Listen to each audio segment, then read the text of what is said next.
À tous.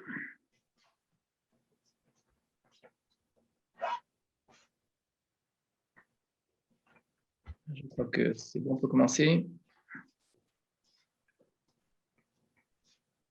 Alors, on va reprendre le premier pérec de Shmuel Bet, donc de Samuel 2.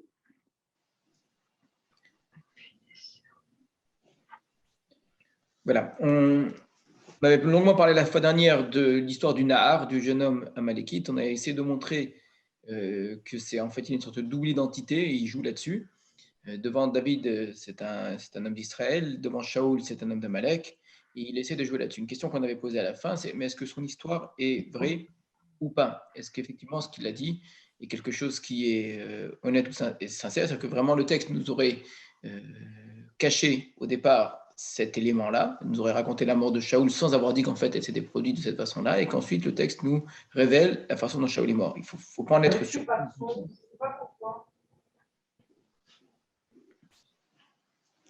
Là, il ne faut pas du tout en être surpris, c'est une façon de faire dans le Tanakh qui est tout à fait possible. Effectivement, le texte ne dise pas tout, cache même des éléments très importants et qu'on ne les voit apparaître que par la suite, et parfois au cours d'un dialogue ou n'importe quoi. Donc c'est quelque chose qui est tout à fait possible, on ne peut pas refuser cela a priori comme cela. Alors, ce qui est aussi possible, c'est que ce soit un simple mensonge, d'accord, que tout cela soit totalement faux, qu'il ait inventé toute cette histoire-là, qu'il ait raconté ça que simplement pour paraître bien devant David, et qu'en fait, il est parti effectivement dans le campement des enfants d'Israël pour venir dépouiller les bénis Israël, et puis il est tombé dessus, il a compris que c'était Shaoul, il a récupéré la couronne, etc., mais ce n'est pas lui qui l'a tué. D'après la manière dont Shaoul était positionné, il a dû comprendre que Shaoul s'était tué lui-même. Donc ça, c'est une autre possibilité. Alors, vous avez fait remarquer que le texte insiste souvent sur le fait qu'on dit le Nahar qui est Magid, le Nahar qui raconte l'histoire. Donc, verset 5. Donc, c'est David qui dit raconte-moi, Vayomer David, El Anar à Magidlo. Vayomer Anar à Magidlo. Celui qui raconte cette histoire-là, on insiste sur cet élément-là, ce qui n'est évidemment pas suffisant en tant que tel pour en déduire quoi que ce soit, mais qui mérite qu'on fasse attention à ce que ce soit une insistance du texte. Quand David décide de le mettre à mort, regardez ce qui est écrit. Comment David choisit de le mettre à mort, on n'était pas revenu là-dessus la semaine dernière. Il lui dit Damcha al Roshecha, ton sang est sur ta tête, c'est-à-dire c'est toi qui es responsable de ta mort. Qui ficha anavecha les morts, car c'est ta bouche qui a répondu contre toi en disant Anochi motati et Meshiach Hashem, c'est moi qui ai mis à mort le Meshiach Hashem.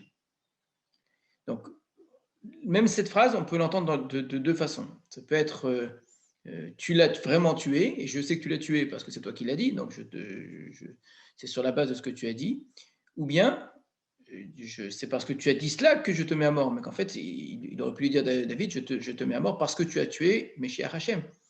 Donc, il a besoin de lui préciser, c'est en fonction de ce que toi tu as dit que je te mets à mort, que c'est ta parole à toi ici qui t'accuse, et non pas c'est le simple fait d'avoir tué Shaoul.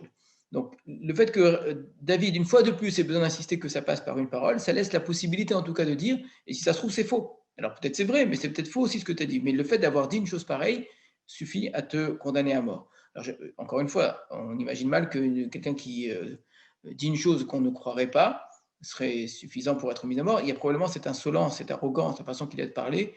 Je veux dire, il y a presque une forme de plaisir qu'il a à raconter ce qui s'est passé, qui fait que cet homme mérite la mort de la manière de parler de Shaoul.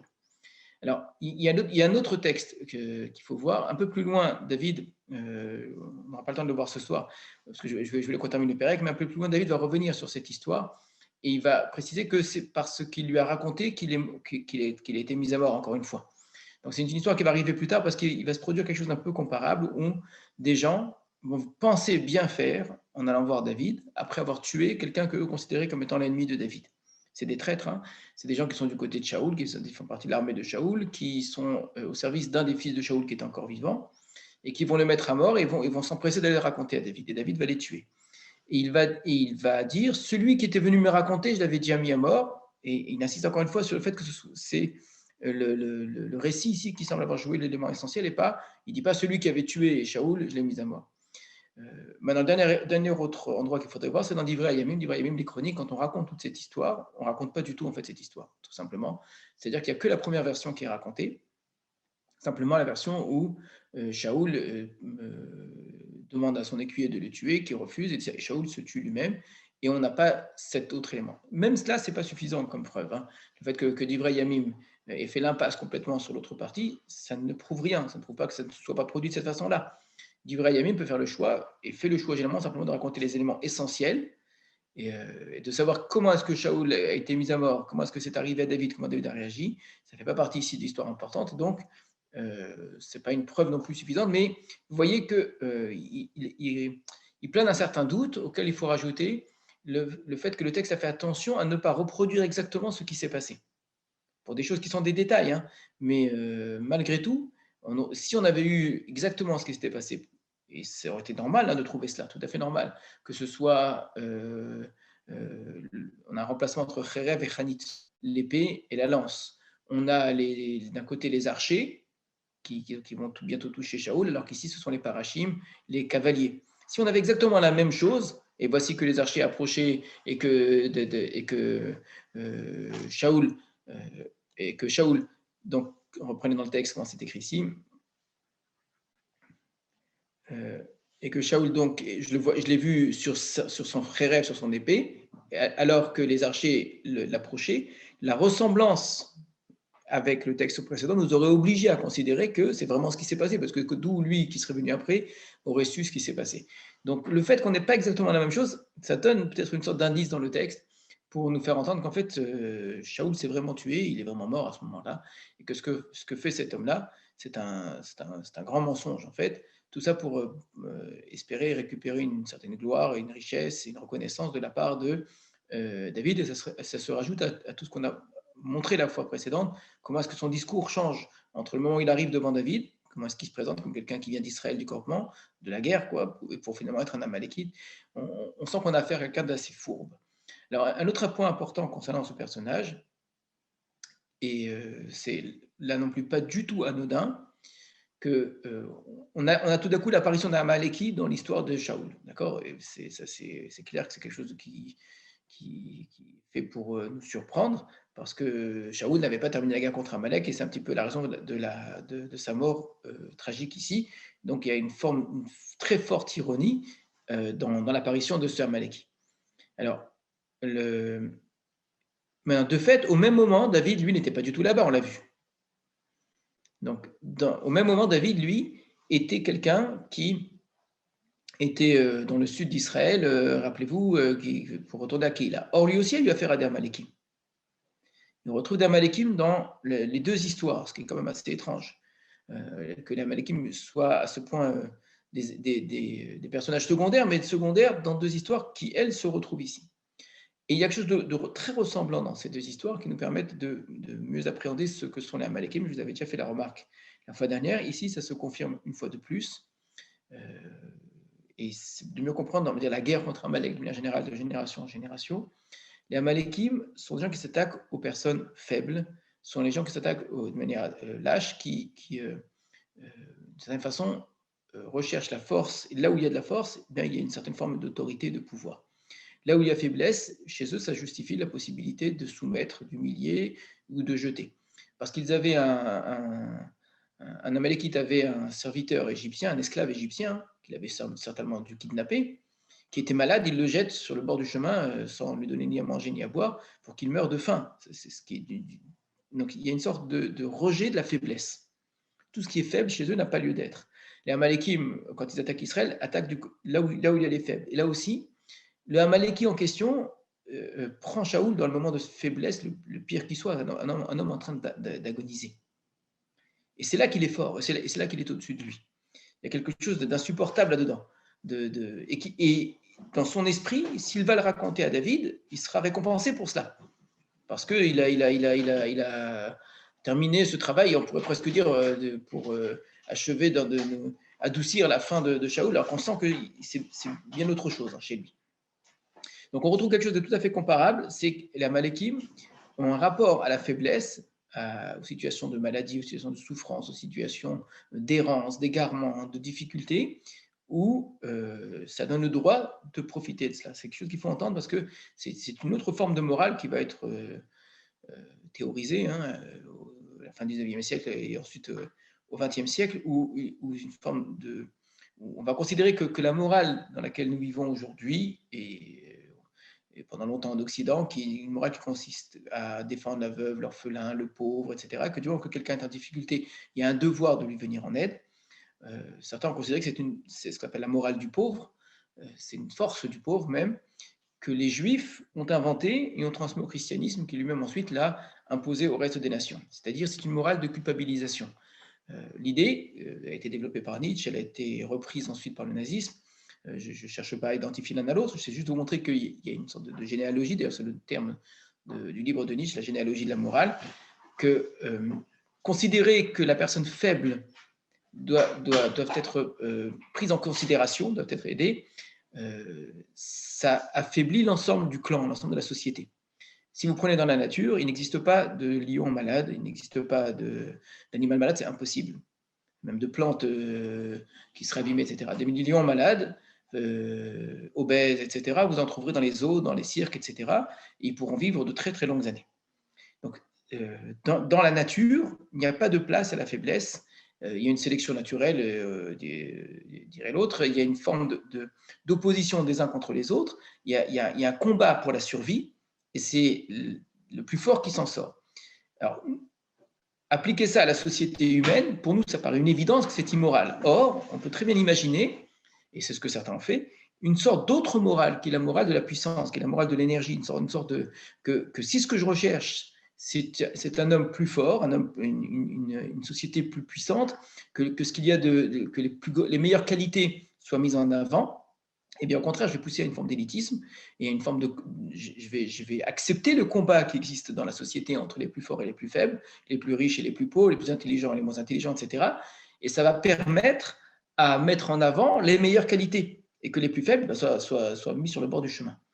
Mais il y a une morale de ce type-là chez Amalek. J'utilise exprès le mot morale avec évidemment ce côté un petit peu surprenant parce que c'est présenté comme tel, c'est-à-dire que vouloir défendre les plus faibles, c'est affaiblir l'ensemble de la société et finalement c'est immoral.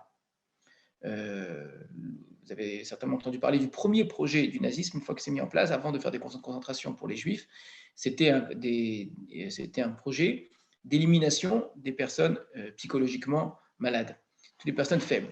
Donc c'est un grand projet qui, je crois que c'était j'ai oublié le nom, je crois que c'était T2, si je ne me trompe pas, tout début du nazisme en Allemagne, où toutes les personnes qui étaient malades, qui étaient handicapées, surtout malades psychologiques, devaient être éliminées de la société. On retrouve ça à Sparte bien avant. Et l'idée, c'était de raffermir la société. Alors, pour montrer que ça a du sens et que c'est moral, cette chose-là, il y a eu des calculs très précis qu'on a jusqu'à aujourd'hui, qui ont été faits à l'époque, sur le coût financier pour la société de tous ces gens-là. À une époque, on sort de 1929, il y a une grande crise, la société allemande vit de grandes difficultés économiques. Tout l'argent qui est mis dans les asiles, dans le personnel médical, la nourriture, etc., on a calculé, tout cet argent a été mis au service des enfants qui sont en train de naître en difficulté, dans des familles pauvres, etc., mais qui sont en bonne santé. Donc, parce qu'on donne de l'argent aux gens qui sont malades, eh bien, on empêche des gens en bonne santé qui sont sains physiquement, forts, de s'en sortir pour des raisons qui, elles, sont purement financières. Et donc, il suffit simplement de faire passer l'argent d'un endroit à l'autre et au titre d'une autre morale, aider des gens qui sont dans une certaine difficulté, mais dont on pense qu'ils seront plus utiles à la société, eh bien, éliminer les autres. Le projet n'a pas fonctionné jusqu'au bout. Malheureusement, il y a eu plusieurs milliers de morts, mais parce qu'il y a eu une opposition à l'intérieur de la société. C'est horrible à dire, c'est même insupportable à dire ce que je vais dire maintenant, c'est que la société allemande avait essentiellement son élément chrétien, l'action T4, merci. Donc, la société allemande, surtout dans son élément chrétien, n'a pas supporté cela. Il a dit que ça ne se faisait pas et on ne pouvait pas faire une chose pareille, ce qui a obligé non pas à arrêter complètement le projet, mais à le cacher, à le dissimuler et à faire en sorte que, en vérité, il soit beaucoup ralenti. Pourquoi je dis que c'est horrible? Parce que ça prouve à quel point si on avait empêché, si la société allemande s'était opposée à ce qui était fait aux Juifs, aux Roms et à tous les opposants du régime nazi, eh bien, probablement ça aurait été très difficile de le mettre en place. Si ça a marché, c'est parce que ça n'a pas dérangé les consciences et qu'aller tuer des handicapés mentaux, ça a dérangé les gens, aller tuer des Juifs en bonne santé, tout ce que vous voulez, là par contre, ça a dérangé. Donc ça, vous voyez comme quoi la morale est quelque chose ici d'extrêmement relatif. Alors pourquoi je vous ai dit tout ça? Pour montrer à quel point, et ce n'est pas des idées en l'air, ce n'est pas de la théorie, c'est très réel, ce sont des idéologies entières, ce sont des livres entiers qui ont été écrits là-dessus, pour montrer que ce qui nous apparaît comme une forme de morale, que nous on aurait dit naturelle, hein, est présenté en vérité comme une morale qui n'est pas naturelle, et que le judaïsme a inventé une morale qui n'est pas naturelle. Et c'est ce qui a permis au judaïsme, qui est en vérité un peuple faible, un peuple dégénéré, pour reprendre leur terme, de s'en sortir dans l'histoire parce qu'il culpabilise le fort. Les chrétiens vont aller beaucoup plus loin même, parce que pour eux, ce n'est pas juste le fort qui est oppresseur, mais le simple fait d'être fort en tant que tel, d'être puissant, d'être riche, est déjà culpabilisant, d'accord? Donc, il y a une inversion totale où c'est obligatoirement le faible, obligatoirement celui qui est en difficulté, qui en vérité a le droit de son côté, qui a la morale de son côté. Je dis, ça n'a pas présenter les choses de cette façon-là, on peut être faible et avoir tort aussi, ça peut arriver dans la vie. Mais de fait, la faiblesse, lorsqu'elle est physique, lorsqu'elle est liée à l'âge, lorsqu'elle est liée à la maladie, lorsqu'elle est liée à toutes sortes de raisons, d'une femme veuve, etc., le fait d'être étranger dans un pays, oblige ceux qui sont forts à la protection. Et ça, c'est la grande opposition qu'il y a entre le peuple d'Israël et Amalek. Amalek s'oppose précisément à cette question-là. Vous retrouverez ça, donc ici c'est très clair, vous retrouverez ça chez l'Amalek moderne qui est une vraie idéologie. Et ça, la fameuse question là, que l'on pose très souvent, mais qu'est-ce que les nazis avaient contre les juifs particulièrement? Qu'est-ce qu'il y a de... On aura beau lire et relire avec dégoût leurs ouvrages, ça reste une obsession qui paraît incroyable. De l'aveu même de beaucoup de nazis, ce qui dérange le plus dans le monde juif, dans l'idée juive, c'est cette valorisation de la faiblesse, cette valorisation de l'aide à ceux qui sont... Et que si on réfléchit comme cela, et qu'on refuse la puissance, on s'oppose à ce qui est la façon d'être d'Amalek, qui est de dire ce qui compte, c'est d'être le plus puissant et qu'il faut surtout ne pas brider la puissance. Encore une petite remarque. Voilà. Alors, une remarque encore juste. Amalek, de manière paradoxale, hein, profite de cette morale d'Israël, puisque Shaoul n'a pas tué Amalek par pitié, justement. Et ça permet de mieux relire. Il y a une réponse très ironique du roi Agag qui a été sauvé. Quand arrive Shmuel, il dit, comment s'écrit, je crois que c'est Achen Bassara Mavet, c'est quelqu'un qui attend sa mort, il sait qu'il va mourir, mais il attend de manière très sereine, avec une certaine forme d'ironie, un certain cynisme comme ça dans sa façon d'être, parce que Shaoul est un homme qui doit agir comme Amalek pour détruire Amalek, mais qui précisément n'arrive pas et agit comme un juif qui a pitié. Ce qu'on lui interdit de faire avec Amalek, avoir pitié d'Amalek, c'est permettre à Amalek d'agir. Sur ce point précisément, il y a peut-être une différence avec les chrétiens. Il ne s'agit pas de tendre la joue gauche quand on nous a frappé la joue droite. Im chassid tit chassad, im tamim tit tamam. Avec celui qui est chassid, il faut être chassid. Celui qui est tamim, celui qui est intègre, il faut être intègre. Im aikesh tit patal, mais avec celui qui est dur, il faut être encore plus malin que lui. C'est-à-dire être bon avec des gens qui sont profondément cruels. Je ne parle pas de gens qui font des erreurs, ça, c'est normal. Mais quelqu'un pour qui la cruauté, la méchanceté, l'injustice fait partie vraiment de leur vision du monde, de leur façon d'être, de leur façon d'agir. Il n'y a pas de bonté à avoir avec eux, parce qu'au contraire, c'est leur permettre de continuer sur leur chemin et de malheureusement réussir dans leur chemin, puisqu'ils profitent de la faiblesse des autres. Donc avec Amalek, il n'y a pas de pitié précisément à avoir. Encore une fois, je parle ici en termes de nation et d'idéologie. En termes d'individu, un Amaleki peut très bien quitter cette façon d'être. On voit à quel point, même un Amaleki qui s'est converti, pour reprendre une expression un peu anachronique, donne naissance à un fils qui, malheureusement, ressemble beaucoup plus à Amalek qu'à Israël. C'est intéressant à partir de là de réfléchir à ce que représente Aman dans la Megillat Esther et la fête de Purim, sur ce point-là du rapport à la faiblesse. En quoi on verrait chez Aman également l'idée qu'il y a une sorte de faiblesse du peuple d'Israël. Alors le mot faiblesse ici, pour le coup, n'est pas tout à fait juste. Vous verrez que l'argument qu'Aman va apporter devant le roi. Et, il va dire, il y a un peuple qui est dispersé, etc., etc. Mais il va rajouter une chose intéressante. Il dit, Velamelech en chové la hanicham. Et le roi n'a pas d'intérêt à les laisser en vie.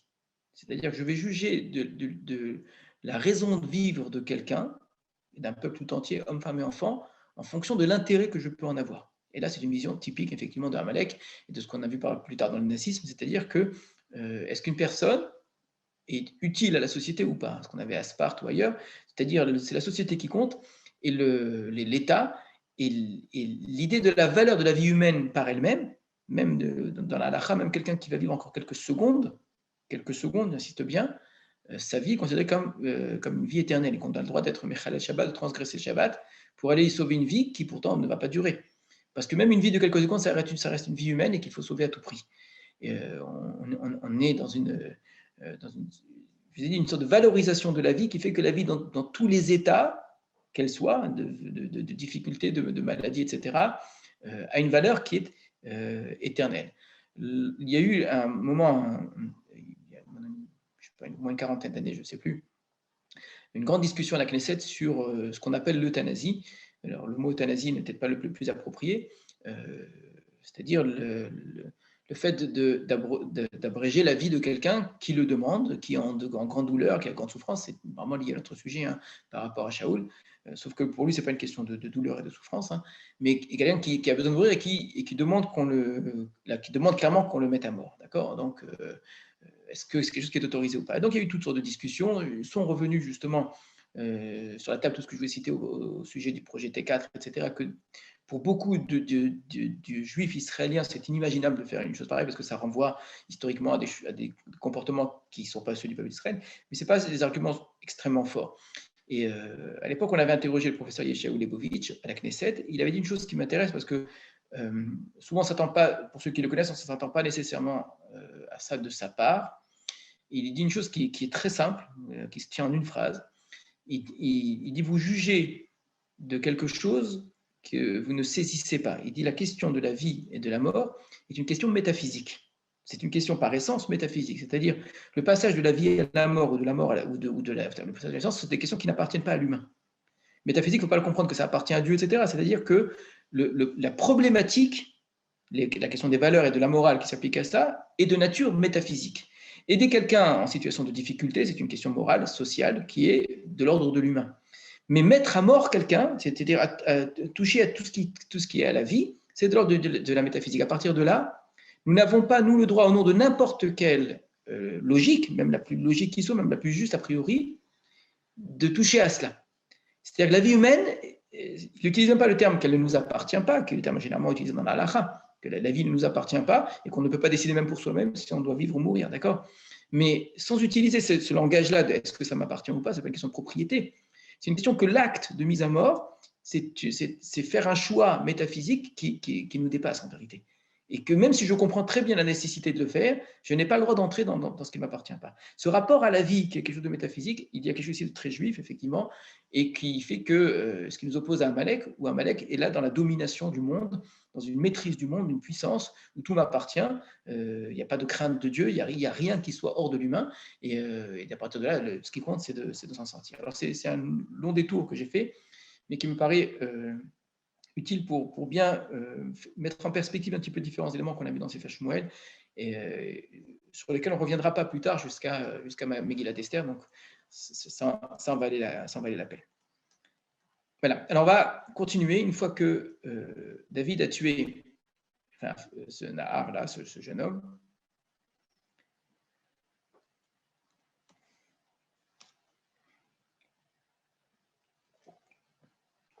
Et on a à partir du verset 17 ce qu'on appelle une kina. Kina, c'est une élégie, c'est-à-dire un poème triste que David va réciter à ce moment-là. Alors, rappelez-vous, ceux qui ont suivi le cours au tout début de Sefer Shmuel, on avait vu là-bas la Shira de Hana. De manière plus proche, quand on a commencé à étudier la fuite de David devant Shaoul, je vous ai montré comment à plusieurs chapitres du livre de Shmuel correspond un psaume dans Sefer Tehillim, de manière précise, c'est-à-dire au niveau du titre, même si dans le texte lui-même, c'est moins évident. Donc, le Sefer Shmuel qui raconte l'histoire de David, entre autres, d'accord, mais de Hana au début, etc. Et le texte de Hana ressemble beaucoup à Sefer Tehillim, énormément. Donc, le Sefer Shmuel aurait pu être écrit en insérant à différents endroits le poème correspondant. On aurait pu écrire le livre de cette façon-là. Or, ça n'a pas été le choix du livre. Vous n'avez pas, lorsque David sort de la grotte de Shaoul, le Tehillim que David a écrit à cette occasion. Donc, on a gardé les psaumes que David a écrits à différents moments de sa vie pour les réserver dans un autre livre. D'accord ? C'est un choix d'écriture, c'est un choix littéraire ici. Et avec ça, d'ailleurs, de rajouter d'autres psaumes qui n'ont pas été écrits par le roi David. Donc, de mettre à part tous les psaumes de David et de ne pas les citer à l'endroit même où ils étaient écrits, même s'il s'agit de psaumes qui correspondent à un événement précis de l'histoire de David. Il y a 3 exceptions à cela, de certaine façon 2 essentiellement. Non, quand je dis 3 exceptions, c'est-à-dire si je considère évidemment l'histoire de Hana, le chant de Hana comme un Tehillim, sinon évidemment il n'aurait pas sa place dans Sefer Tehillim, mais il y ressemble tellement. C'est le poème de Hana au tout début, la Kina, l'élégie de David maintenant, et à la fin du livre de Shmuel, il y a une Shira de David. Une Shira de David qui, là aussi, ça ressemble beaucoup à Sefer Tehillim. Donc vous remarquerez bien qu'on est vraiment dans une façon très particulière de présenter, un au tout début, un tout à la fin, et un poème au milieu. Le premier, c'est une grande libération, quelque chose de magnifique, d'extraordinaire, d'une femme qui a pu avoir un enfant et qui, à travers cela, ressent toutes les personnes en difficulté qui peuvent se sortir de leur impasse et que tous ceux qui sont très orgueilleux, se croient très forts, peuvent très bien finir par tomber. À la fin, c'est aussi une sorte de grand poème de remerciement à Dieu pour tout ce que David a vécu et a profité de la bonté divine. Alors qu'au centre, il y a quelque chose de très triste. Vraiment, c'est au centre. Vous avez ici un poème qui est extrêmement triste et qui montre David dans une situation de peine considérable. Alors, je ne peux pas vous expliquer exactement pourquoi le Sefer Shmuel a choisi, d'une part, d'enlever les psaumes, mais d'autre part, d'en garder 3, en tout cas au moins 2 ici, si je compte celui de David maintenant et celui de la fin, et cela, par contre, de les laisser à l'intérieur du livre. Donc, en quoi ceux-là sont plus liés à l'histoire, peut-être, je ne sais pas. Effectivement, il parle énormément d'histoire, et la différence peut-être d'autres Tehillim. Les autres Tehillim, généralement, sont, à partir d'un événement, s'ouvrent de manière très neutre à toutes sortes d'autres événements comparables, sans entrer dans le détail, alors qu'ici, il y a quelque chose de très précis. Mais de fait, on a une place à la Shira, je l'ai dit, dans un endroit tout à fait voulu du texte, au tout début, tout à la fin et tout au milieu. Alors, on va l'aborder, cette Shira. Pardon, je dis Shira, c'est pas Shira, c'est une Kina, oui. Kina, c'est une élégie. Vaïkonen David et Kina Azot al Shaoul va Yonatan Beno. Donc, David a composé cette élégie pour Shaoul et pour Yonatan son fils. Donc, dès le début, on nous précise que c'est au sujet des deux. Il aurait pu écrire 2 kinotes, une pour Shaoul et une pour Yonatan, ou que pour Shaoul ou que pour Yonatan. C'est pour Shaoul et pour Yonatan. Il les inclut ensemble, cette idée d'association des deux, vous la trouverez effectivement dans la Shira, dans la Kina de David. Ça mérite d'être expliqué aussi, parce que le rapport qu'il a à Shaoul n'est pas du tout le rapport qu'il a avec Yonatan. Or, de manière intéressante, David fait le choix des associés dans la Kina. Vayomer, il dit, alors comme très souvent dans des poèmes, il y a des éléments qui sont très difficiles à comprendre, parce qu'on parle de manière souvent imagée, avec des sous-entendus, d'accord, avec parfois des métaphores, etc., qu'il n'est pas toujours aisé de comprendre. Et puis la syntaxe, le lexique, je ne vais pas vous refaire le cours sur la poésie biblique, hein, c'est très important, le rythme, etc., fait que parfois il est difficile de saisir le sens exact de la phrase, et parfois c'est fait exprès pour avoir plusieurs sens possibles. Vayomer, il dit, les Lamed Bene Yehuda Kachet. Les Lamed, pour enseigner aux fils de Yehuda, Kachet, l'arc, c'est-à-dire le tir à l'arc. Alors ici, ils ont fait un choix, mais c'est un choix d'interprétation dans la traduction que vous avez, qu'on enseignerait aux fils de Yehuda le chant de l'arc, où il n'y a pas écrit le mot shir, d'accord? Hine ketuva al Sefer HaYashar, voici qu'elle est écrite dans Sefer HaYashar, le livre de Yashar. Le livre de Yashar, généralement traduit par ce qui est droit. Alors, je pourrais traduire le livre du droit, de celui qui est droit, pas le droit au sens avec un D majuscule, hein, de la justice, mais de la droiture, si vous voulez, ce serait mieux peut-être de traduire comme ça, le livre de la droiture. Alors, toute la phrase ici est incompréhensible. Pour enseigner au fils de Yehuda le tir à l'arc ou le chant de l'arc, voici qu'elle est écrite. Qu'est-ce qui est écrit? Al-Sefer Yachar. Alors, le seul féminin qu'on a, il se trouve au verset précédent, Konen David la Kina Hazot. Vayomer, et il a dit, cette Kina, l'Elamed ben Yehuda Kachet, pour enseigner aux enfants de Yehuda le tir à l'arc. Inekitua, voici qu'elle est écrite. Qu'est-ce qui est écrite? Cette Kina, Al-Sefer Yachar sur le livre de Yachar. Alors, c'est extrêmement difficile. Alors, les explications qui sont proposées, on ne va pas les prendre et les mettre vraiment prendre en revue, mais d'enseigner aux fils de Yehuda Kachet, c'est qu'on sait de la fin de Sefer Shoftim en particulier que les archers les plus expérimentés étaient de la tribu de Binyamin. Ça, c'est une chose. Deuxième chose, le tir à l'arc ici joue un rôle très important, puisque la peur de Shaoul, c'était précisément d'être touché par les archers. Il semble que les archers philistins aient joué un rôle considérable dans la victoire des Philistins. Et comme s'il y avait une faiblesse particulière d'Israël à ce niveau-là. Donc, vraiment une lecture ici très pragmatique, hein, très utilitariste. Ce que fait David, c'est une façon de dire aux gens, il serait temps d'apprendre à tirer à l'arc parce qu'on en a vraiment besoin maintenant. On va y avoir bientôt une autre guerre contre les Philistins, certainement. Et bien, il faut s'y préparer. Donc ici, David parle comme un général qui réfléchit à long terme, qui prévoit la future guerre et qui prévoit les moyens de s'en sortir. Donc c'est la compréhension la plus simple, c'est de dire cette shira va servir à faire prendre conscience aux gens de la nécessité. Alors ça s'entend très bien dans le texte, mais ça me paraît difficile d'inclure ça à l'intérieur même de la shira. C'est quand même de dire que et puis tout ce qui va être écrit dépasse de loin.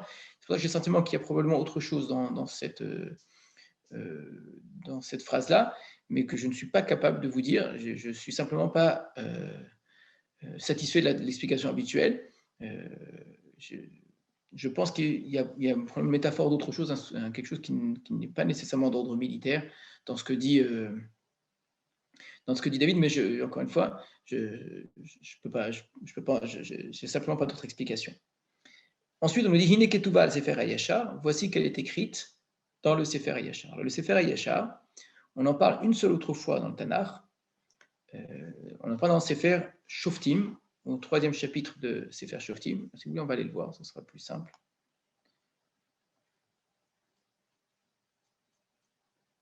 Non, excusez-moi, je vais dire Sefer Shoftim, non, c'est une erreur. Sefer Yoshua, pourquoi j'ai dit Shoftim? Sefer Yoshua. Je ne sais pas si vous voyez apparaître l'écran en même temps. Est-ce que vous voyez là l'écran sur Yoshua, Josué?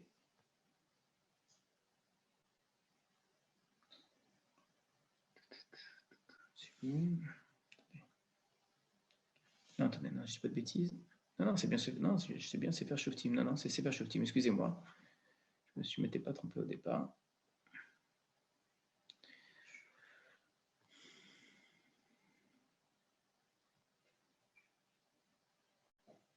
Voilà. Sefer Shoftim, le livre des juges, chapitre 3. Attendez juste que ça apparaisse sur votre écran.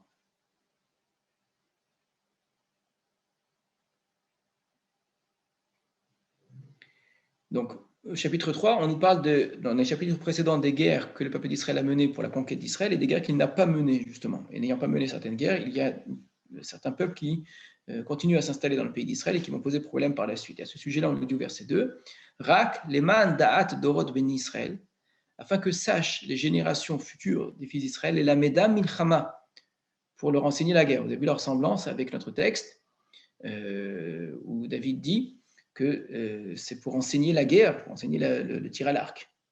Quelque chose de ressemblant, les lamed, la même expression, les lamed ben Yehuda Kachet. Pour leur enseigner la guerre, Ra Kachel et Fanim Loïdaoum, qu'avant ils ne connaissaient pas. Le peuple d'Israël ne savait pas faire la guerre, il sortait d'Égypte, il traversait le désert, mais il ne s'était jamais battu. Donc, je vais le trouver, il faut que je le trouve juste. Excusez-moi, je sais que c'est ici, mais. Souvenir.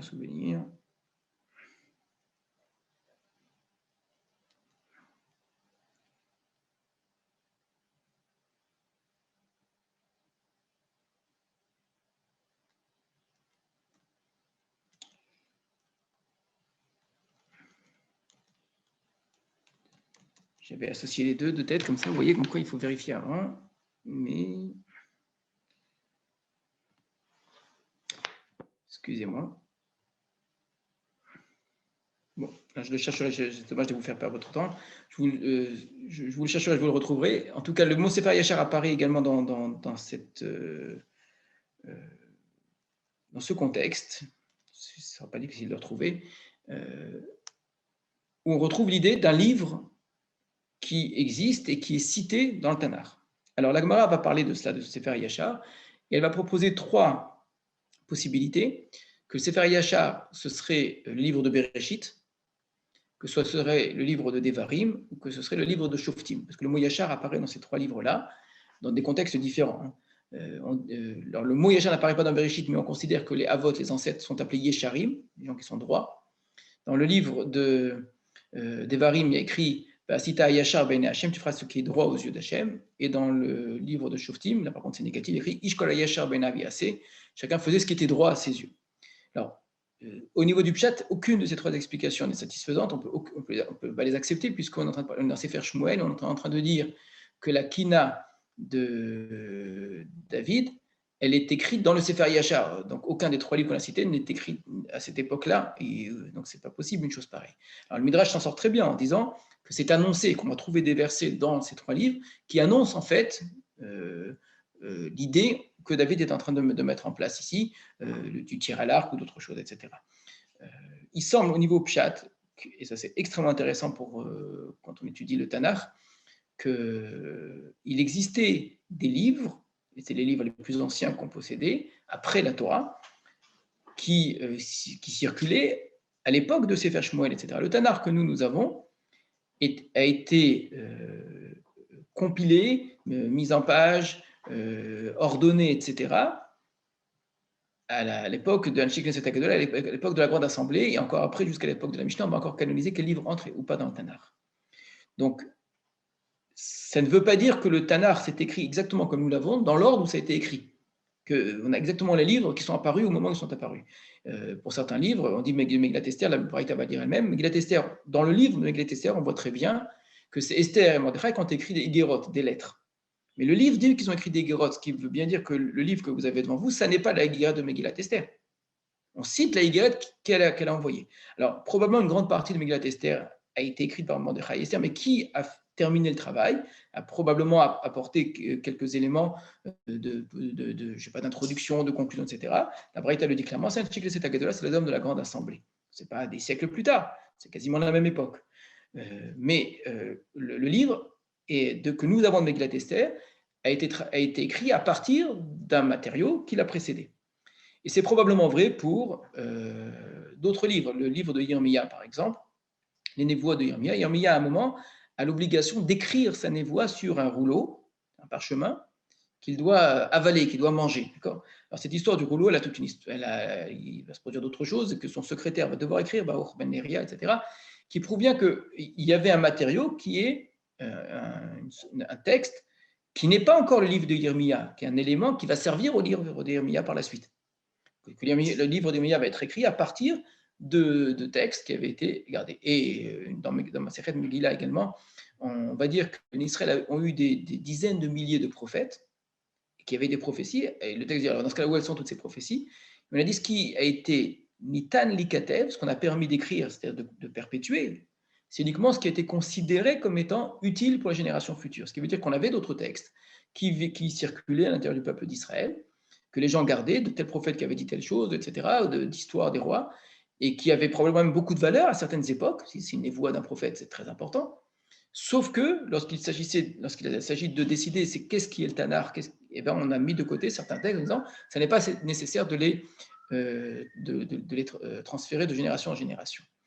Eh bien, on aurait peut-être ici, c'est intéressant, un livre du même type. Le Sefer HaYashar, ce serait un livre qui existait à l'époque de David Ameller, dans lequel on écrivait des grands moments, c'est chaque fois associé à la guerre, les grandes guerres d'une certaine façon. Les grands moments, maintenant j'ai en tête, effectivement c'est bien dans Sefer Yoshua, comme je le sais depuis le départ, c'est à propos de Shemesh Begivon Dom, le soleil à Givon s'est arrêté, Il a écrit la Halokatu Besefer Yachar. Voilà, n'est-ce pas que c'est écrit dans Sefer Yachar.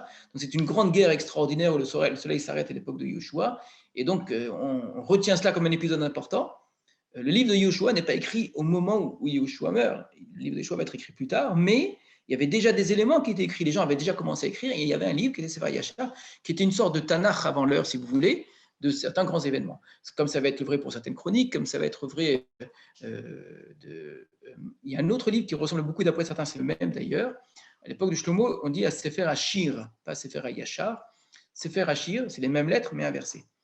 Le Sefer Hashir de Shlomo paraît encore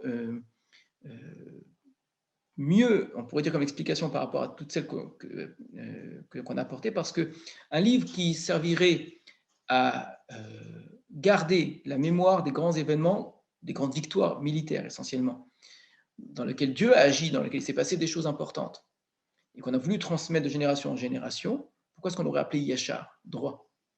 Par contre, Shir, ça a tout son sens. Le Shir, le chant, et c'est vrai même dans d'autres civilisations, les grands chants, les grandes épopées, sont toutes, dans toutes les civilisations les plus anciennes qu'on possède, sont des chants militaires, c'est des chants qui racontent des victoires. C'est vrai partout. Donc le Sefer Hashir, le livre du chant, c'est obligatoirement une sorte de chant militaire, un chant de victoire. Donc il y avait une sorte de livre où il y avait des poèmes, parce qu'on racontait l'histoire obligatoirement sous forme poétique. La poésie est la forme la plus ancienne de transmission, pour différentes raisons, parce que c'est plus facile à retenir, parce que voilà, il y a plein de raisons. Et donc ce serait un livre qui serait composé de manière poétique pour célébrer les grandes victoires. Et donc David précise que la Kina qui va être citée est placée dans Sefer Yachar en relation avec le fait, comme on l'a dit, que ça a un but militaire, parce que c'est pour apprendre aux gens à se battre, et que maintenant il va falloir être prêt à la guerre, et qu'on a besoin d'entendre des choses qui poussent à l'héroïsme, qui poussent à la force, qui poussent au courage, qui poussent à l'apprentissage du combat. Donc ça, c'est juste une première phase d'introduction, je dis, qui est assez obscure, et qu'on a essayé, ce sont des hypothèses d'expliquer. Je ne peux pas vous affirmer que ce que je viens de dire est entièrement vrai. On est comme très souvent face à une hypothèse devant le texte. Alors regardez bien maintenant la manière dont le livre et le texte est construit. On est vraiment dans de la poésie. Hatsevi Israël, Albamotecha Chalal. Phrase nominale, vous n'avez pas un seul verbe. Ech naflu giborim. Alors on va commencer par la fin, c'est ce qui est plus facile à traduire. Comment les giborim, les héros, les vaillants, bonne traduction, sont morts? Comment les giborim sont morts? Alors qu'est-ce que ça veut dire? Hatzvi Israël, albamotecha chalal. Israël, c'est le peuple d'Israël probablement. Albamotecha, sur tes hauteurs, chalal, c'est des cadavres, c'est-à-dire des personnes qui sont mortes au combat. Alors, Hatsevi, le mot tzvi, normalement c'est un cerf, l'animal. Alors, Hatzvi Israël, on peut comprendre comme cela. Donc, c'est une façon d'interpeller Israël. Toi, Israël, qui est un tzvi, qui est quelque chose de beau, Albamotecha Halal, voilà que sur tes hauteurs, il y a des cadavres. Et donc, on l'entend mieux, Ech naflu giborim, comment les gens forts, comment les vaillants sont-ils tombés? Donc, la façon de parler ici, il faut l'imaginer comme si David interpelle et dit « Ô toi Israël », si on traduit « Ô l'orgueil d'Israël », pour utiliser le terme tzvi, parce que l'animal, le tzvi, le cerf, est considéré comme un très bel animal. Donc toi Israël, qui est comme ça, qui est grand, qui est fort, un port altier, etc., eh bien, regarde dans quelles conditions tu te trouves sur tes hauteurs. Maintenant, il y a des cadavres. Comment est-ce possible que soient tombés des vaillants? Al tagidou vegat. N'allez pas raconter à Gath. Gath, c'est la ville des Pélishtim. Al tevasrou bechutzot Ashkelon. N'allez pas l'annoncer dans les rues d'Ashkelon. On trouve ici le parallélisme poétique. On dit une chose, on la répète sous une autre forme. Pentismachna benot Pélishtim, de peur que ne se réjouissent les filles des Philistins. Penta alozna benot Harelim, de peur que ne triomphent les filles des incirconcis. Nouveau parallélisme, on dit deux fois la même chose. Donc n'allez pas leur dire cela pour ne pas qu'elles se réjouissent. Hareva Gilboa, Altal ve Almatar Alechem. Alors ça s'entend ici, vous avez une allitération. Altal ve Almatar Alechem. Hare Gilboa, Hareba Gilboa, les montagnes du Gilboa, Alta, une forme dans laquelle on n'est pas du tout habitué dans l'hébreu biblique de la prose. Al, c'est une négation, qu'il n'y ait plus de rosée, mais al mata, qu'il n'y ait plus de pluie sur vous. Donc, étant donné que vous êtes le lieu d'une défaite, le lieu d'une mort terrible, que vous ne méritiez plus que la rosée soit sur vous, que vous ne méritiez plus qu'il y ait la pluie sur vous. Donc, le terme tombé qu'on a vu auparavant, ce qui est tombé, ce sont les vaillants, alors qu'il n'y a pas autre chose qui tombe en fait. Al tal ve al matar alechem, usde terumot, c'est des champs. Terumot, normalement, c'est des prélèvements. C'est des champs qui sont élevés, qui produisent des choses très belles. Et usde terumot dans le sens, ainsi que les champs de Trumot, donc que les montagnes de Gilboa, ainsi que les champs, ici ils ont traduit les campagnes riches en offrandes. Kisham nigaal magen giborim, l'itération du guimel là, magen shaul, bli mashiach bashamen. Kisham nigaal magen giborim, magen shaul, bli mashiach bashamen. C'est au niveau des sonorités, c'est très très beau. Kisham nigaal, donc pourquoi est-ce qu'il ne doit pas y avoir de rosée et de pluie, et pourquoi est-ce que les champs ne doivent rien produire? Car c'est là-bas que nigaal, ça veut dire a été souillé, sali, on traduit déshonoré, ce n'est pas une bonne traduction. Le mot gaal ici veut dire quelque chose qui est sali, c'est-à-dire il y a du sang qui a coulé, et c'est plus que du sang, vous allez voir juste après. Donc c'est comme quelque chose qui est très sale, comme vous imaginez une boucherie avec des choses qui se sont renversées, quelque chose qui est magen giborim, le bouclier des... Comment? Magil, on dit en hébreu. Voilà, en hébreu, ça donnait le mot magaïl, quelque chose de dégoûtant. Mais la traduction du mot nigaal, c'est quelque chose qui a été abîmé, qui a été très sali, jusqu'à rendre dégoûtant. D'accord?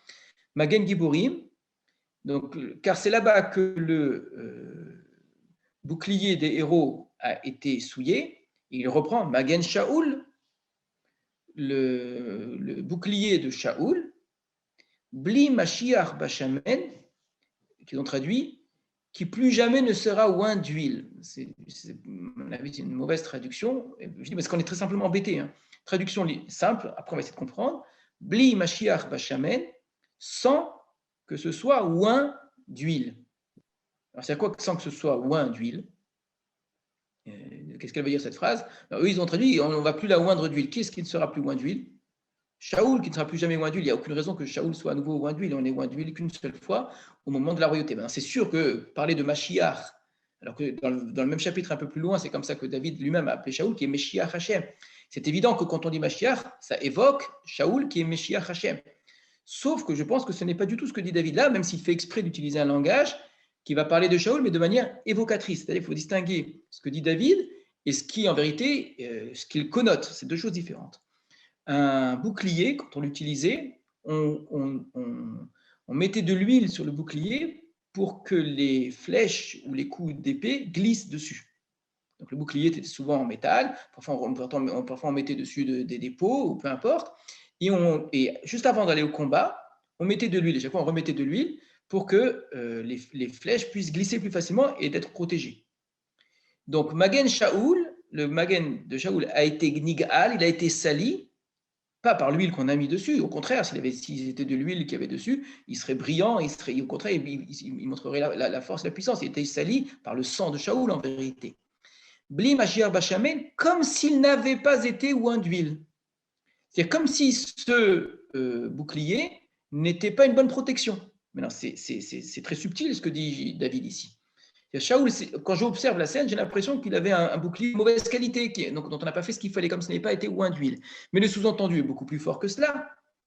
Shaoul est mort comme s'il n'avait pas été lui oint d'huile, comme si c'était pas Meshiach Hashem, ce qu'il a dit juste avant. Donc il y a une analogie entre ce qui est fait avec le bouclier pour protéger, ce qui est fait avec le roi, que les deux sont Mashiach. Et on a le sentiment, et c'est cet étonnement, David joue beaucoup sur l'étonnement, la surprise, comment c'est possible? Comment c'est possible? Surtout, n'allez pas raconter une chose pareille. On peut pas entendre Hatzvi Israël est un tzvi, ça ne peut pas se produire une chose pareille. Eh bien, là aussi, on ne peut pas imaginer que le Meshiach Hashem meurt. Lui-même, David, plusieurs fois avait l'occasion de tuer Shaoul et ne l'a pas fait. On ne touche pas au Meshiach Hashem. Et quand il entend ce Amaleki qui dit qu'il l'a fait, il ne peut pas le supporter une chose pareille. Comment tu peux dire une chose pareille? C'est quelque chose qui est inadmissible. Rien que de dire ça, ça mérite la mort. Évidemment, je suis déjà dans l'interprétation. Mais il y a chez David une forme de scandale. C'est une surprise, il y a quelque chose qui est inacceptable, insupportable. Si Hachem a désigné quelqu'un, cette personne ne peut pas mourir. Donc de la même manière, comme si le bouclier n'avait pas été oint, comme si David n'avait pas été oint.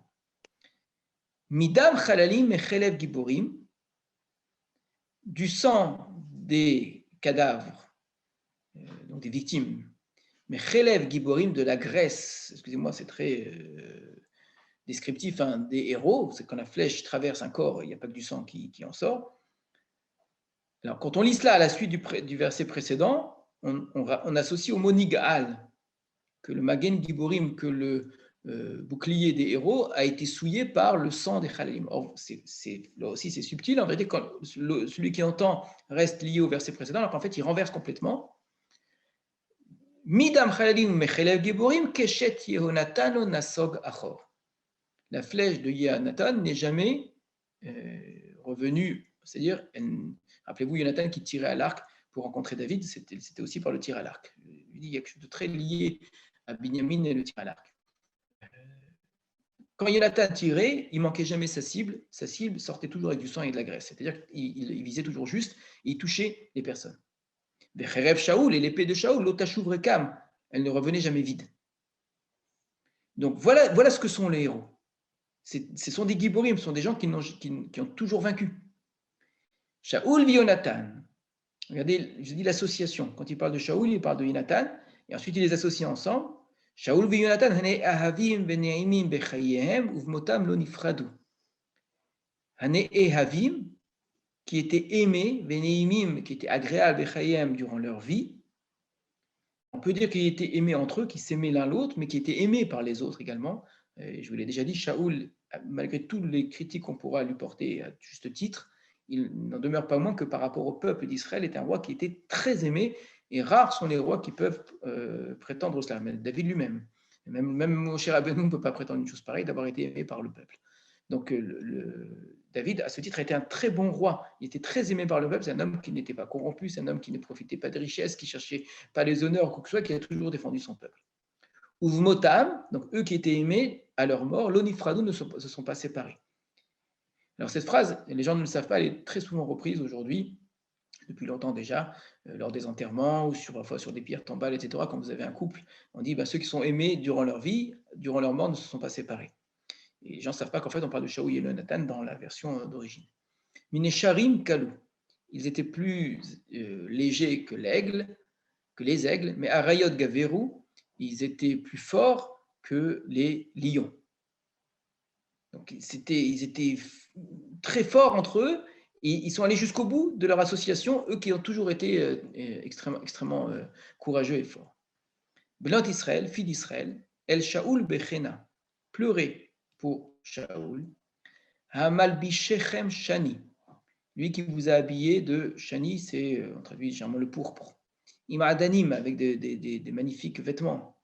Comment on traduit des joyaux d'or, si on veut. Amaale Adi Zahav al-Levushechem, celui qui rajoutait des parures d'or sur vos vêtements. En quoi Shaoul a fait cela? C'est qu'étant donné qu'il a établi la royauté d'Israël, Israël est devenu un peuple fort, l'économie a bien fonctionné, et donc eux qui vivaient sous domination auparavant, qui devaient payer des tributs très chers à ceux qui les dominaient, en particulier les Philistins, vivaient dans une très grande pauvreté. L'époque de Shaoul, on devine à travers cela, on ne l'a pas raconté comme ça, mais on devine à travers cela, est une époque de réussite économique et qui a permis à Israël de vivre bien. Donc vous, les filles d'Israël, avec vos vêtements, vous vous rendez compte de cela. Ça renvoie à une écriture typique de Dévorah dans sa Shira, qui peut décrire une scène, pour décrire des idées et des pensées, décrit les images qui apparaissent. C'est à travers les images que vous comprenez ce qu'il y a derrière. Donc à travers les vêtements des gens, vous comprenez la réussite économique qu'il y a derrière. Ernaflou Giborim, encore une fois, comment sont tombés les héros? Betoch Hamilchama, au milieu de la guerre, Yehonatan Albamotecha Halal, il a changé le nom, ici c'était Yonatan Yehonatan, rappelez-vous, j'avais dit qu'on retrouve les deux noms. Yehonatan, ça fait longtemps qu'on n'avait plus entendu sous cette forme-là. Albamotecha, sur tes hauteurs, tu es halal, tu n'es qu'un cadavre, comment c'est possible une chose pareille? Tsar li alecha, je suis en détresse, ça me fait souffrir pour toi, Achi Yehonatan, mon frère Yonatan, Naam tali meod, tu m'as été très cher. Et là, une phrase qui a été beaucoup reprise et beaucoup détournée. Nifla'ata ahavatra li, mais ahavat nashim. Ils ont essayé de diminuer un petit peu la force de cette phrase dans la traduction. Ton affection m'était précieuse plus que l'amour des femmes. C'est, pour une fois, j'ose le dire, et ce n'est pas souvent le cas pour cette traduction, c'est assez malhonnête comme traduction, puisque le mot ahava apparaît 2 fois dans la phrase. Ta ahava a été plus prodigieuse pour moi que ahavat nashim, la ahava des femmes. Donc il faut traduire de la même façon. Alors si pour une raison ou une autre, on a envie de traduire ahava par affection, donc on traduit affection des deux côtés. Or le mot ahava, on sait très bien ce que c'est l'amour.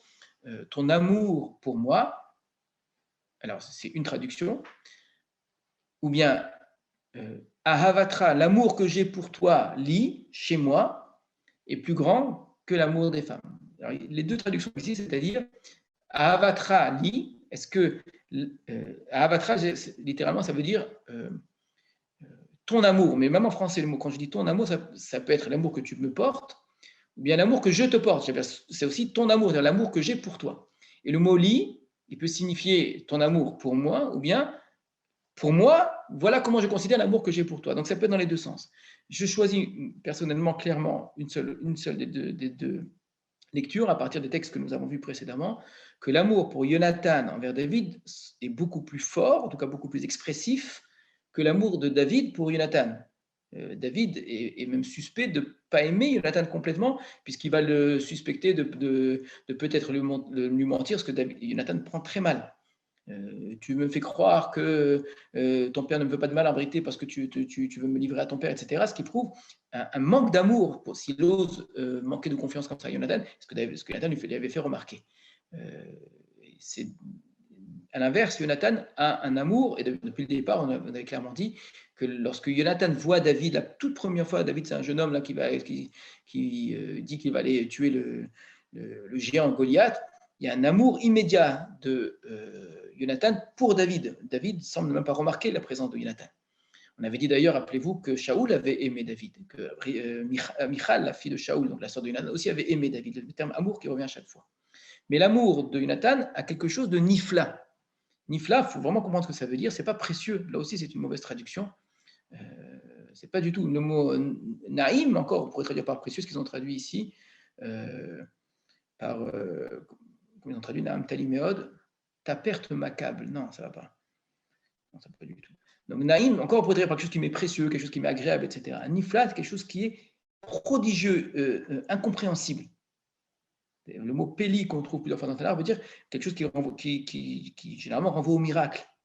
C'est incompréhensible que tu m'aies aimé comme cela. Tu as un amour qui est beaucoup plus surprenant que l'amour des femmes. Alors on peut traduire nifla, généralement quand cette phrase est citée, elle est citée plutôt qu'un amour beaucoup plus grand que l'amour des femmes. Et on a fait dire à ce texte qu'il ne dit pas du tout, parce qu'on ne sait pas lire un texte et on lui colle de manière complètement anachronique des conceptions qui ne s'y trouvent pas du tout et qui appartiennent au monde d'aujourd'hui ou à d'autres mondes complètement décadents. Le mot ahava en hébreu, dans la Torah, s'applique autant pour les hommes que pour les femmes, mais dans des sens qui sont très différents. C'est une lecture moderne du part, mais pas vraiment moderne, parce qu'elle existait peut-être ailleurs, de voir dans l'amour qu'une relation physique. Un amour existe dans la Torah, bien évidemment, aussi en dehors d'une relation physique. Quand la Torah dit Ve'ahavta l'ereacha kamocha, tu aimeras ton prochain comme toi-même, c'est le mot ahava, personne ne va imaginer qu'il s'agit ici d'une relation physique. C'est absurde de dire une chose pareille, d'accord? Celui qui dit une chose pareille, on le prendrait pour un fou. Pourtant, on ne s'est pas gêné de prendre ce verset-là et de faire dire à David une chose qu'il n'a jamais dite. Quand il parle d'amour, il dit qu'un amour qui est plus grand que celui des femmes. Alors c'est sûr que quand on entend les femmes, on cherche une comparaison, mais ce qu'il dit précisément, c'est le contraire. C'est-à-dire que, étant donné que ça n'est pas physique, alors généralement, la relation physique en un homme et une femme fait que l'amour est plus fort. Ce qu'il n'y a pas entre un homme et un autre homme. Donc on peut s'aimer, on peut s'apprécier, on peut être des amis, on peut avoir de l'affection, etc. Mais il n'y a pas le physique qui rendrait l'amour passionnel d'une certaine façon. Et que pour qu'un amour soit passionnel, il aurait besoin d'une certaine forme de relation physique. Or, justement, David dit exactement le contraire. Il dit c'est en ça que l'amour que tu as pour moi est nifla. Parce que ça n'est pas passé par cela. Et c'est nifla d'autant plus que tu avais les bonnes raisons de ne pas m'aimer. Puisque si tu m'aimes, moi, je prends ta place. Donc, ça tient pas la route. On ne peut pas aimer quelqu'un qui nous prend notre place. C'est complètement incompréhensible que tu m'aies aimé comme cela. L'amour de Jonathan, il n'est pas expliqué ni ici, ni ailleurs. Dans les textes précédents, où le texte insiste à chaque fois sur cet amour de Jonathan pour David, c'est incompréhensible que Jonathan aime David. Ça ne s'explique pas. Dès qu'il le voit, il y a un coup de foudre. Je fais exprès d'utiliser un langage qui appartient au langage de la relation homme-femme, parce que David utilise ce langage-là, mais pour bien dire que ce n'est pourtant pas de cet ordre-là. La Mishnah, dans Pirkei Avot, va le dire clairement. Elle va utiliser la relation d'amour entre David et Jonathan comme une relation d'amour par excellence.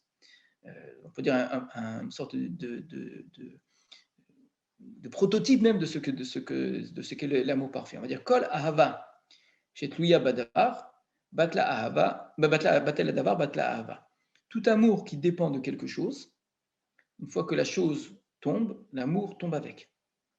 C'est-à-dire que si on s'aime pour une certaine raison, et par un certain moyen, d'accord, il y a quelque chose entre les deux personnes qui font qu'ils s'aiment parce qu'ils ont un intérêt commun, ils ont un projet commun, ou ils ont une relation commune, ou ils ont un plaisir commun, ou ils ont, etc.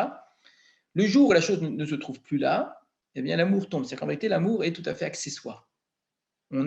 C'est l'intérêt commun qui prime. L'amour est quelque chose qui est une sorte d'apparence qui s'est rajoutée, mais qui n'est pas en vérité la chose recherchée. Par contre, Kol Ahava she'en la tluya badavar, tout amour qui ne s'appuie pas sur quelque chose.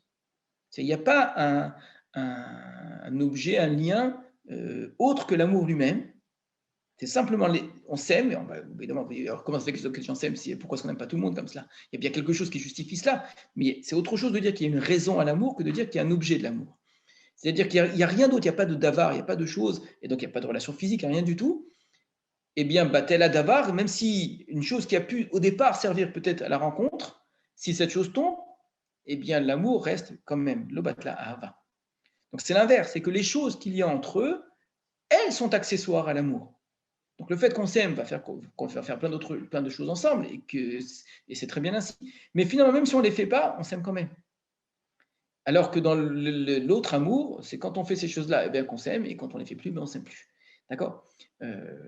Et donc, la Mishnah va continuer, elle va donner un exemple. Elle va dire quel est l'exemple de l'amour chez Enoch Eloï Badavar, c'est David et Jonathan. Et quel est l'amour qui est à Louis Badavar? On reste dans le même sujet qu'on a parlé. C'est l'amour qui est présenté comme passionnel, là aussi, on dirait la passion amoureuse la plus folle qui soit, mais c'est fait exprès ici, on choisit cet exemple, parce que c'est présenté comme l'amour fou de Amnon et Tamar, qui sont deux enfants de David. C'est un amour incestueux, et Amnon va être fou amoureux de sa demi-sœur, qui va refuser ses avances. Et on nous dit là-bas que l'amour va se transformer en haine. Comme quoi, vous voyez que on va dire, mais il est vraiment fou amoureux, etc. C'est pas de l'amour en vérité. Ce qui l'intéressait, c'était un davar, en vérité, c'était une relation physique avec sa sœur, une sorte de fixation là-dessus. Il avait un désir, et un vrai désir, il n'y avait pas d'amour du tout pour sa sœur là-dedans. Mais c'était présenté comme de l'amour, dans son esprit, c'était de l'amour, etc. Mais ça n'a strictement rien à voir avec cela. Et ça se voit d'ailleurs parce que dans ce cas-là, l'amour se transforme en haine. Et là, c'est l'inverse. Jonathan aime David au tout début quand David est un jeune homme qui est en train d'aller au combat, d'accord? Il est loin d'être encore un prétendant à la royauté, etc. Et Jonathan l'aime à ce moment-là. Mais quand David devient vraiment celui qui est un concurrent de Jonathan, qui va prendre sa place, ben on pourrait dire Jonathan ne devrait plus l'aimer. Non seulement que ça ne tombe pas, il l'aime encore plus. La concurrence qu'il y a entre eux, le fait que l'un va certainement prendre la place de l'autre, fait que Jonathan aime encore plus David. C'est incroyable. Donc, on essaiera d'étudier cela la fois prochaine. Alors, la semaine prochaine, tout simplement les semaines prochaines, il n'y aura pas qu'au parce qu'on s'approche de Pessah maintenant. Pour celles et ceux qui ne sont pas sur le groupe WhatsApp et qui sont intéressés, j'oblige personne évidemment à s'inscrire au groupe.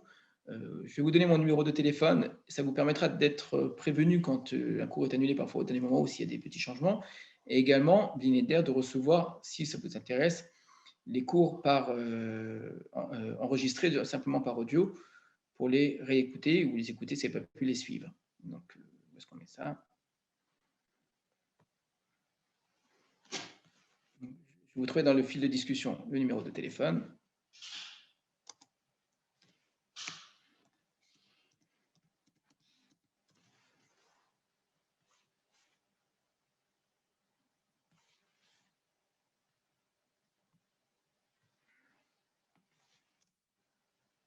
Voilà, c'est apparu, je pense.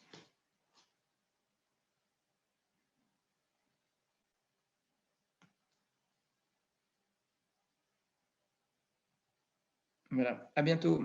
Et déjà, Pessar Kacher, Vesameach.